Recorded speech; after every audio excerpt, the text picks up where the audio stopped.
من تو خونه اینطوری نمیچرخم ما میام تو ما تازه نیومدیم توی خونه، مامانم نمیذاره بازش کنیم. اولین خدایی که وارد زمین میشه کسی نیست به جز انگرمینو، شما به اسم اهرمن میشناسینش. با ورود نیروی شر به زمین باعث میشه که یک زلزله و یک شروع حرکت، انگار مکانیک چرخنده های زمین با ورود اهرمن شروع به حرکت میکنه. قبل از اون ثابت ایستاده بوده و هیچ حرکتی نداشته و گفته همین خوبه دیگه، ولی وقتی اهرمن میاد این حرکت، این زیبایی شروع میشه و دینامیک آغاز میشه. رعشه هایی که روی دل زمین میفته باعث میشه که یک قله‌ای به اسم البرز از زمین زایش پیدا کنه.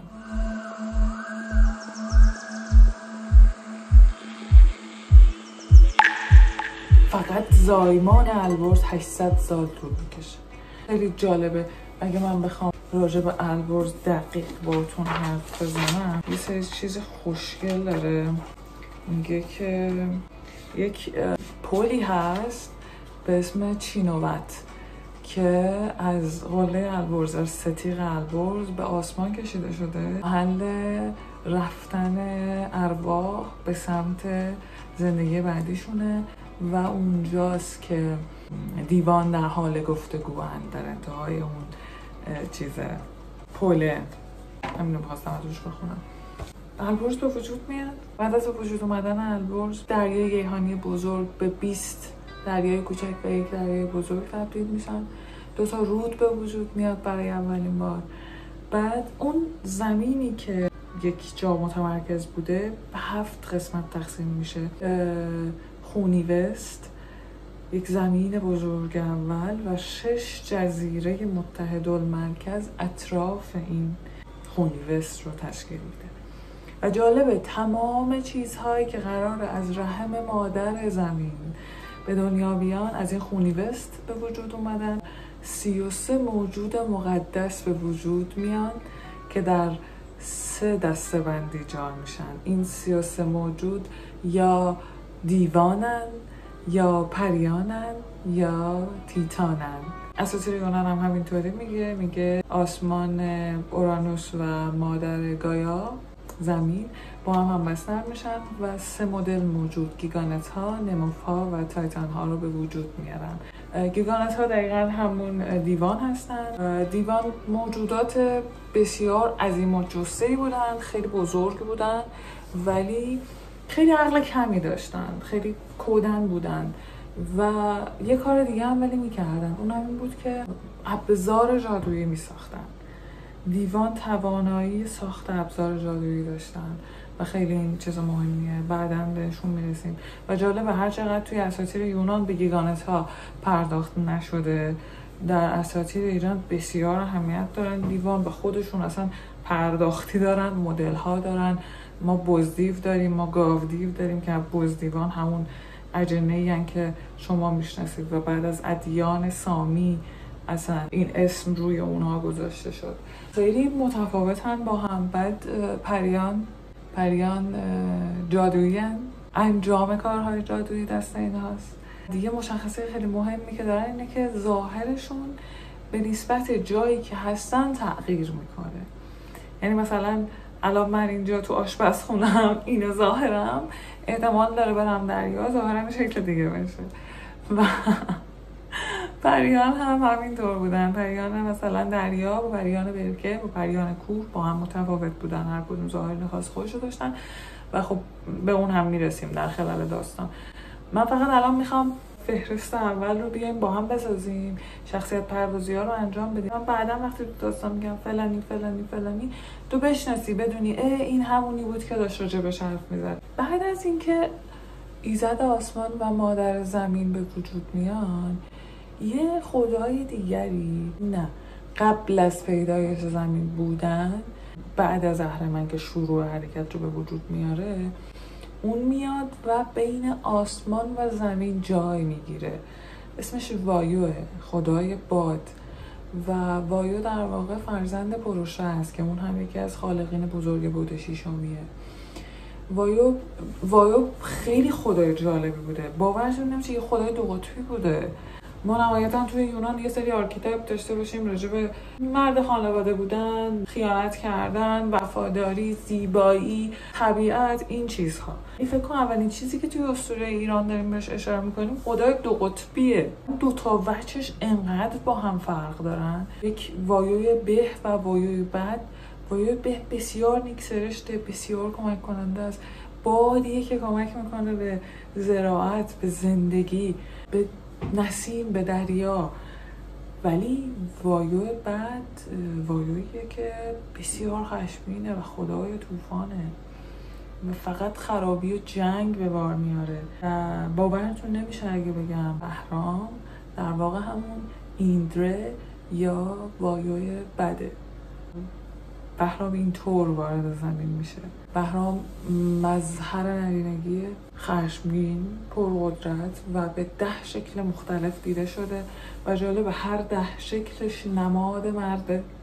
به شکل اسب با یال و دم طلایی، به شکل گاو با گوش و شاخ طلایی، به شکل شاهین، به شکل شاهین یا کلاغ، این 2 تا چیز هست که میگن، به شکل بز جنگجو، به شکل شتر تیزدندان، گراز خشمگین، پسر 15 ساله، مرد بالغ و یک دیگه هم از همین 4 پایان بود که اون هم نرینه است. اینجا یه چیز که الان گفتم و براتون توضیح بدم. توی اندیشه ایرانی سن پرفکت جوانی 15 سالگی بوده. یعنی بهترین سنی که یک جوان میتونه داشته باشه اون لحظهش استفاده کنه 15 سالگی بوده و خیلی ما این رو میشنویم. وقتی 15 سالگی رو من دارم بهش اشاره میکنم منظورم بهترین حالته. این رو داشته باشید این و یک مرد بالغ با شمشیری طلایی که در واقع به اون بلوغ اون پسر 15 ساله داره اشاره میکنه و بهرام به این شکل وارد زمین میشه. خیلی داستان داره. حالا من بهرام، آناهیتا، اهورامزدا، وایو خودش، اینها رو باید توی قسمت‌های جدا راجع به خودشون براتون توضیح بدم. ولی الان فقط دارم یه سری خلاصه میگم تا برسیم به اون جایی که شاید شما بیشتر شنیدین. بعد از بهرام آناهیتا وارد زمین میشه. نماد مادینگی، نماد زن، نماد مادر، نماد لذت جنسیه، نماد زایشه. قدر خدای قدرتمندیه که ایل آمدن شیر در سینه مادرانه. آناهیتا خیلی خفنه و یه سری داستانه عجیب غریب داره که واقعا ببین یکیشو مثلا من میگم توی آناتولی، توی معبدهای آناهیتا دختران باکره اشراف زاده تونستن برن و خدمات جنسی دریافت کنن که اصلا اون موقع خدمات جنسی برای دختران بوده و باکره، یعنی قبل از ازدواج. اصلا اندیشه ایرانی بسیار ازدواج براش اهمیت داره. وفاداری در ازدواج خیلی براش اهمیت داره. این که مثلا ازدواج میکنن از اون به بعد دیگه نمیتونن با کسی دیگه باشن. معنی نداره، ازدواج کردی تموم شد. و حتی یه سری ها هم که اصلا یک شیطنت دارن باورتون نمیشه که همش قبل از سن 15 سالگی و ازدواجشون بوده.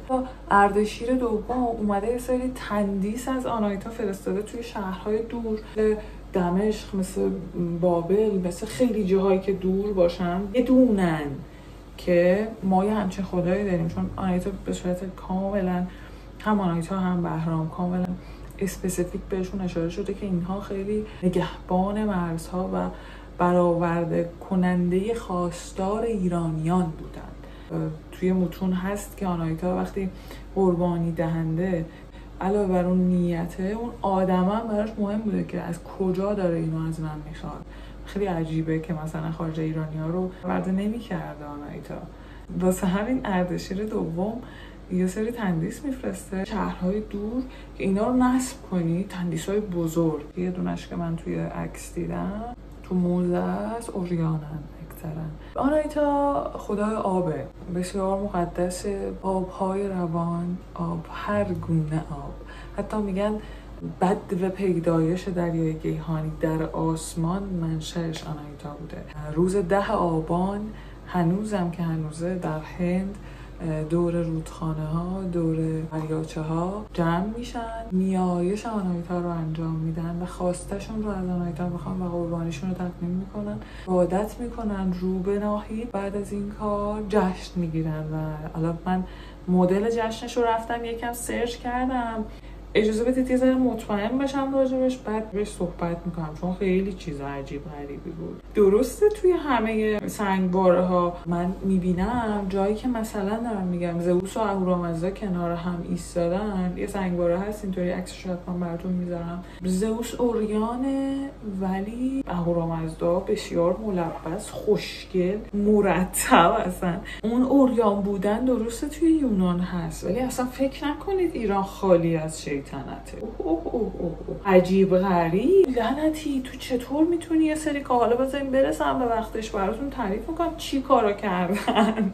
فرقی هم که ایران و یونان دارن اینه که یونان از کورانوس و رئا هر جفتشون تایتان بودن و تایتان هایی که 15 تا اصلی بودن، از اول بخوام بگم اورانوس آسمان، گایا زمین، با هم شروع به همبستری کردن و از اینها 3 دسته موجود اومد بیرون. علاوه بر این 3 دسته موجود که گفتم گیگانت ها، نموف ها و تایتان ها بودن، اوکیانوس مثلا رودها یا خدای شب، الهه نگهدارنده ماه، تیتان نگهدارنده خورشید، تیتان نگهدارنده آسمان، همه اینا اومدن. وقتی که این اتفاق افتاد از 15 تا اصلی تیتان ها یکیشون همون کورانوس و یکیشون رئا بود، جفتشون هم پرقدرت بودن و در واقع کورانوس به خاطر افزایش قدرتش رفت با رئا ازدواج کرد. در همون حین یه داستانی اتفاق افتاد که اورانوس پدر آسمان از این موجوداتی که به اسم گیگانتا به وجود آورده بود خیلی ناراضی بود و این اتفاق حتی توی ایران هم میفته و دقیقاً براتون اونجا هم یادآوری میکنم که با این داستان قرابت معنایی داره و از گایا میخواد که اینها رو به رحم خودش برگردونه. این کار خیلی دردناک بوده برای گایا. از طرفی شکایت پدرش رو به کورانوس میبره و میگه که پدرت این رو از من خواسته، در این حال بسیار با من نزدیکی زیادی داره و این باعث میشه که اذیت بشم. در واقع شکایت پدرش رو برده پیش پسرش هم که دنبال فرصت بوده برای پادشاهی این رو بهونه میکنه و اون داس بزرگش رو برمیداره میره سراغ پدر. خیلی جالبه اگه اینو بهتون بگم، اون نمادی که شما الان به شکل اسرائیل میشناسینش، یه قد بلند، شنل، داس و ساعت چنی، اون در واقع کورانوسه و هیچ ربطی به اسرائیل نداره. کورانوس نمادش یک داسه به اون شکل منحنی و یک ساعت چنیه. با اون داس معروفش که از یک سنگ خارای بسیار محکم درست شده بوده میره سراغ پدرش و آسمان پدر رو به چند تکه تقسیم میکنه. در اون حین اورانوس به پسرش کورانوس میگه که بچه ها بلایی که سر تو میارن خیلی بدتر از بلایی که تو الان سر من آوردی. و چون اورانوس ذات وجودیش چیزی نیست که بتونه دروغ بگه، کورانوس میفهمه که چه آینده‌ای در برابرشه. میره پیش رئا و منتظر وضع حملش میشه. وقتی که رئا بچه ها رو به ترتیب به دنیا میاره، کورانوس تصمیم میگیره که همه اونا رو ببلعه. اینجا من این اشاره رو بهتون میکنم که همه اینا جاودانن، همشون ایمورتالن و اصلا مرگ توی اینا معنی نداره. به ترتیب هستیا، هادس، دیمیتر، پوزیدون، هرا به ترتیب دنیا آمدن و هر کدومشون به ترتیب توسط پدر بلعیده شدن. بچه آخر زئوس. حتی تو اساطیر یونان هم بچه آخر شیرینه. مامان بابا بیشتر دوستش دارن، مادرش زئوس رو بیشتر از همه دوست داره. این علاقهش میاد زئوس رو تحویل پدرش نمیده، به جاش یه سنگ میذاره و اون رو میده به پدر و کورانوس اون رو میبله. زئوس رو میفرسته توی جزیره کرت پیش گایا و ازش میخواد که مراقب این باشه تا بزرگ بشه و بالغ بشه. و خب داستان خیلی زیاده که زئوس میاد و انتقامش رو از پدرش میگیره و برگردیم بیایم توی ایران. این موجوداتی که به وجود میان، دیوان، پریان و تیتان، در واقع کلمه تیت یه کلمه ایرانیه و تمام چیزهایی که الان انیمه های شرقی دارن ازش استفاده میکنن، تایتان ها یه کلمه ایرانیه که در واقع تیتانه دیوان، پریان و تیتان. تیتان چند مدل داشتن که یکی از اونها و اولین اونها کسی نیست به جز کیومرث. خیلی دوست داشتم زودتر به اینجا برسم و اون اسم آشنا بخوره به گوشتون و بدونید که کیومرث انسان نبوده. کیومرث تیتان بوده، تیت بوده، در واقع دستور ساخت انسان رو میده. همونطوری که زئوس وقتی که روی کوه المپ نشسته بوده و داشته اون طبیعت رو نگاه میکرده، به پرومته دوستش مشاورش که اون هم تیتان بوده و میگه که من احساس میکنم این زیبایی یه چیزی کم داره، مخلوقی که لیاقت همنشینی با خدایان رو داشته باشه. پرومته میره و انسان رو خلق میکنه و بعد میاره پیش زئوس و بهش هستی میده و زئوس بهش میگه که خیلی خوبه، فقط نباید قدرت آتش رو به انسان بدی، که پرومته هم به عنوان کسی که عاشق انسان بوده و خالقش نتونسته این قدرت رو از انسان دریغ کنه و آتش رو به انسان داده و همین باعث شده که تا همین الان هم، تا زمانی که زمان و مکان هست، زئوس اون رو به یک تنبیه که بالای قله قاف به زنجیر کشیده بشه و هر روز یک قاب یا کرکس از قلبش تغذیه کنه و دوباره این قلب رشد کنه و دوباره این اتفاق تا انتهای زمان و مکان براش اتفاق بیفته. این سرنوشت پرومته بود. حتی میگن که وقتی صدای ناله یک مرد رو میشنون میگن که احتمال داره پرومته باشه. اگه برگردیم میایم توی ایران، در واقع کاری که کیومرث کرد به همراه خدایی به اسم تمورشی، بذارید دقیق بهتون بگم، از یک خدایی به اسم تموشتری، تیتانی بوده. تموشتری در واقع خدای آرتیست و هنرمندی بوده، رسم ساز بوده، نجار بوده و یک سری از ابزار جادویی خدایان رو حتی درست کرده. از اون میخواد که قالب شکلی انسان رو ریخته بریزه. تموشتری این کار رو انجام میده و میبرتش پیش کیومرث و کیومرث بهش جان میده. دو انسان اولیه اندیشه ایرانی به اسم مشی و مشیانه به وجود میاد. دو انسان نخستی که نژاد انسان رو شکل میدن. این چه اتفاقی افتاده؟ کیومرث دستور خلقت انسان رو که میده میشه و میشیانه به وجود میان. اولین فرزندان میشه و میشیانه هوشنگ و گوزنگ بودن که این دو با هم نژاد ایرانی رو به وجود میارن. بسیار قدرتمند بودن، جادوگران بزرگی بودن، روی دیوان و پریان هم حتی تسلط داشتن و پادشاهان خیلی بزرگی بودن هر جفتشون.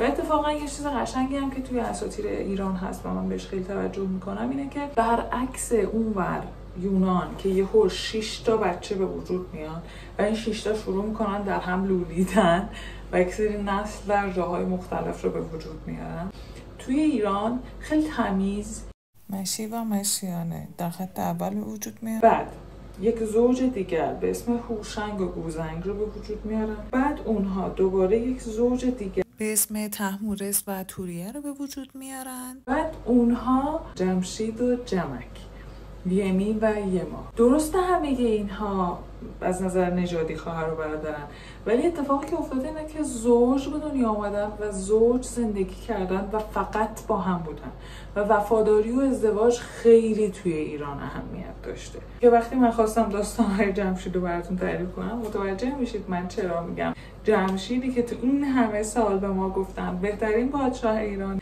و نیکوکارترین، در واقع نمونه بارز آشنایی زدایی برای ما. باورتون نمیشه که چه چیزهایی رو به ما نگفتن و من براتون تعریف میکنم و با هم من یک بار دیگه حقیقتا منفجر میشه، چون واقعا وقتی خوندمشون خیلی عجیب غریب بودن. جالب دیگه هم بهتون بگم، به شاهنامه تصوری از همین داستان ها که به ابوالقاسم فردوسی رسیده شروع کرده یه سری قصه گفتن. مثل الان که من دارم قصه میگم، فقط اون موقع دوربین نبوده، میشسته مینوشته، میکرده یه سری قصه گفتن و یک سری چیز به این اساطیر اضافه کرده. مثل توی داستان‌های شاهنامه پدر جمشید فرامک و پدر اون سیامک بوده، در حالی که این توی تاریخ اسطوره‌ها نیست و مستقیم بعد از تحمورث و توریه جمشید و جمک به اومده. کردن. به خاطر همین میخوام بهتون بگم که شاهنامه خودش داستانه، خیلی به ما کمک میکنه برای فهم اسطوره هایی که بودن و مهمه. اسکندر تاریخه، از اسکندر تا سام تاریخ حماسه است، از سام تا ضحاک حماسه اسطوره است و قبل جمشید اسطوره است. ما الان داریم راجع به اساطیر و ایزدان ایرانی صحبت میکنیم، خیلی عقب. اینا رو میدونم که احتمال داره اول میکس اپ بشه، با هم جلو بریم و همش درست میشه. مثلا من خیلی وام داره زرتشتم، کلی چیز ازش خوندم چون اون هم خیلی کم سانسور کرده و واقعا چیزهایی که بوده رو گفته، ولی از یه جای به اونور اذعان کرده که من یکتاپرست شدم و ما اصلا راهمون اونجا از هند جدا میشه. ما تو یک ریشه ایم، اونجا مسیرمون از هند جدا میشه که ایران انتخاب میکنه اهورامزدا قدرت داشته باشه و یکتاپرست بشه، در حالی که هند میگه نه، من با همین چند خدایی اوکی ام، راحتم و نمیخوام اون کار بکنم. اینجا میشه که مسیر اسطوره‌ای ما جدا میشه. تازه بعد از جدا شدن مسیر اسطوره‌ای ما از هند تازه زرتشت شکل میگیره. میخوام اینا رو بهتون بگم که فقط اون خط زمانی رو توی ذهنتون درستش کنید، آروم آروم به اونجا هم میرسیم. خیلی داستان خفن منتظرتونه، با بیاین گوش شما بدین.